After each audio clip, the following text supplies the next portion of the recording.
Spoilers ahead, watch out, and take care. Lee is a 6-year-old monk studying in the Shaolin monastery. He has lived in the monastery and trained in martial arts his entire life. At the beginning of the movie, Lee walks into the monastery and apologizes to his seniors for what he is about to do. He has to showcase his skills by fighting them. Without him realizing, a monk attacks him from the side. Lee immediately dodges, even though the attack took him by surprise. The monk manages to throw Lee to the wall, but he bounces right back and continues to fight. He showers the monk with several kicks mid-air, displaying his skills. Moments later, the first monk is defeated when Lee restrains him with a woven bamboo basket. Following that, he is attacked by the second monk, armed with swords. Lee manages to disarm his opponent, leaving him with no choice but to accept defeat. Then he approaches the third and final monk. Even when meditating, the monk senses Lee coming towards him and uses a prayer bead to perfectly hit the mirror in a way that blinds Lee. Then, in less than a second, the kid is picked up and thrown to the ground.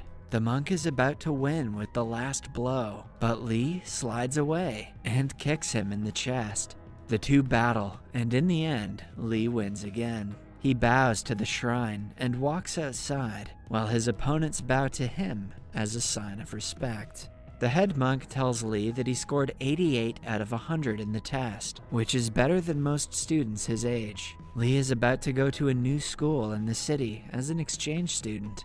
During his stay there, he is supposed to live with a family of 3, fathered by a great scientist who is close to the head monk. After wishing farewell, the kid leaves for the city, excited to meet new people. In the following scene, we are introduced to 15-year-old Feng, the chief of the Taekwondo club in his school. He has a 4th grade sister, Shan Shan, who always cheers for her older brother and loves him dearly. The manager of the school Taekwondo club is Lan. She analyzes Feng's matches and gives him a summary of what he could have done better. Lan also seems to have a crush on him, but denies it when asked. Lan's brother Yu is a glutton who loves to eat more than anything in the world. The 4 of them live in the same neighborhood and are pretty close to each other.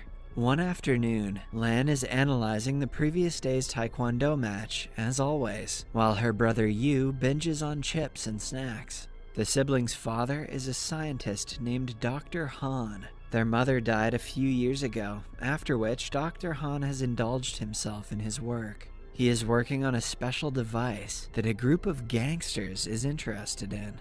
Dr. Han calls the kids to ask them how they are doing. Lan is annoyed because her father is never home with them. Dr. Han promises to return back as soon as possible and tells them to open a gift box that he has just sent to the house.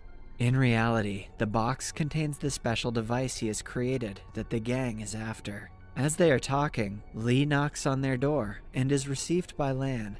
She gets busy welcoming him and doesn't notice that her father is being abducted on the other side of the video call. The leader of the gang, Larry, threatens Dr. Han to hand them the important device. Dr. Han, on the other hand, claims that there is no such device. What he has been working on, he says, is an AI technology that will allow his kids to talk to an AI with their mother's voice.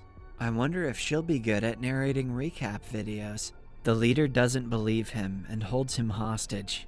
On checking the CCTV camera footage, he finds out that the device has been shipped to his home and received by his children. 2 of Larry's henchmen, Sloppy and Fist, volunteer to retrieve the device no matter what. Until they get a hold of it, Dr. Han will be kept hostage.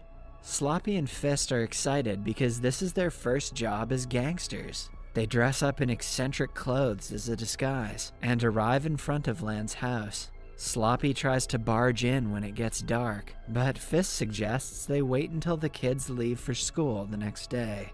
Meanwhile, Lee is getting accustomed to the new environment. He sees Lan watching a Taekwondo match on TV and is fascinated by the sport. Later, he tries to do his daily nighttime meditation while Yu plays a video game. Both of them disturb each other and find it hard to live together. But soon, they play the video game together and bond over it.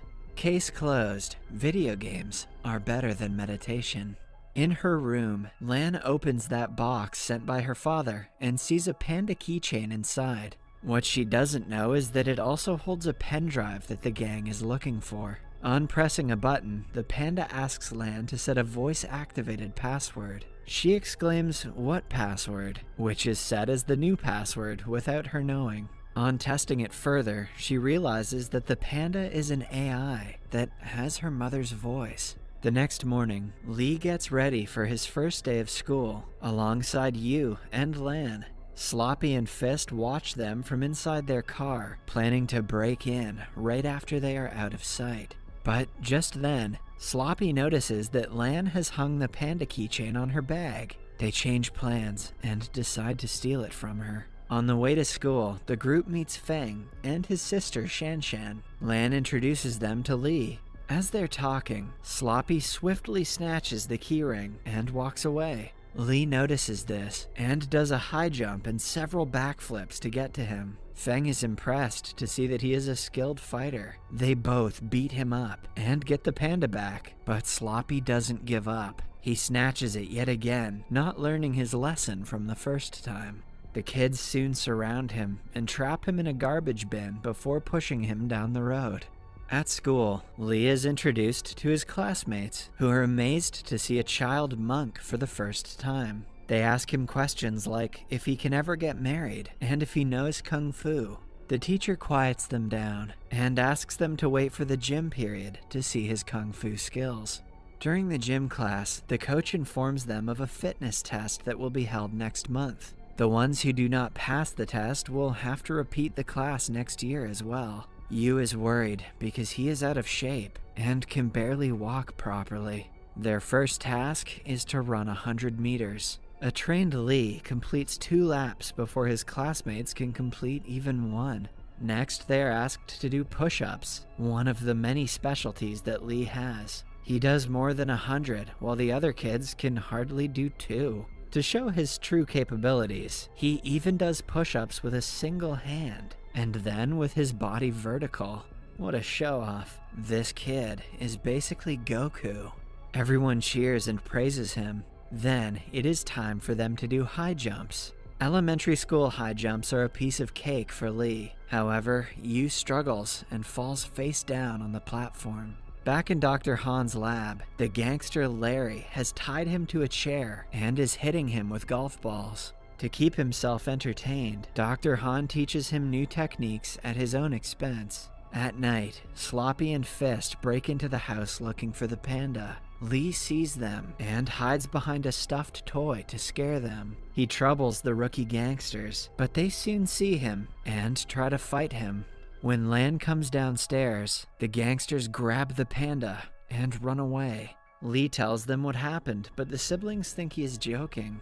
In the following scene, Sloppy and Fist are at the lab with golf balls in their mouths. It turns out that they accidentally stole a panda humidifier instead of the special device. They're putting goddamn pandas on everything these days. Larry has to sell the said device to his clients in 3 days, which makes him impatient. He uses Fist and Sloppy as golf tees to threaten them to complete the task quicker. The following day, after school, the group is watching Feng fight against an opponent. Yu and Shanshan are talking about 2 ugly girls in the back of the bleachers. It turns out that the said girls are Sloppy and Fist in disguise. They eye the panda on Lan's bag and wait for the right time to retrieve it. Just then, Lee challenges Feng to a match, and everyone goes to the front to watch it. Behind them, the thugs try to take off the panda from the bag, but their wig gets stuck, making them struggle. As the intense fight continues, we see that Feng and Lee match in skills. It ends abruptly when both participants refuse to hit each other. Just then, everyone turns around and sees Sloppy and Fist in their schoolgirl dresses. The kids attack the gangsters, but the 2 manage to flee with the panda after taking a girl hostage. The students go to the principal and call the police, who promise to do their best to find them.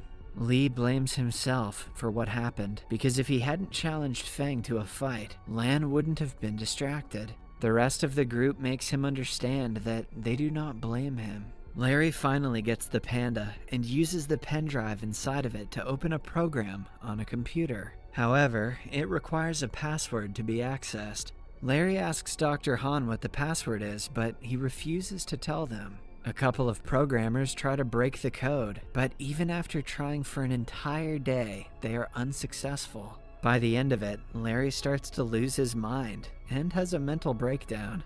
Then, he sees Lan's message on Dr. Han's phone and decides to use her to blackmail him. Lan has asked her father to come to her birthday tomorrow. Larry replies as Dr. Han and claims that he will be there on time. The next evening, Lan and her friends gather at her house for the birthday party. Meanwhile, Feng, Yu, Li, and Shanshan have gone to the market to get her presents. Lan gets a message from her father saying that he is outside. However, on going out to check, she is abducted and put inside a van. At the same time, Li and the group spot her and follow the van on their bicycles. They reach Dr. Han's lab and start looking for her. Larry and his business partner are under stress because they were supposed to close the deal yesterday. To make the process quicker, Larry puts a knife to Lan's face and asks her about the password. She in turn inquires what password, and it opens the program on the computer.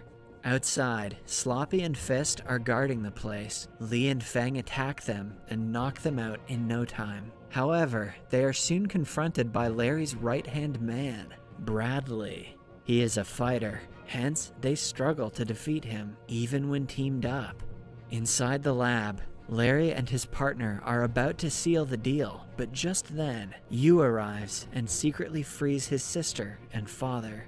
Li also comes to their aid and helps them fight the gangsters. Amidst the chaos, Larry gets a hold of the suitcase with the pen drive and runs outside. He is stopped by Dr. Han, Yu, and Lan, who all beat him up.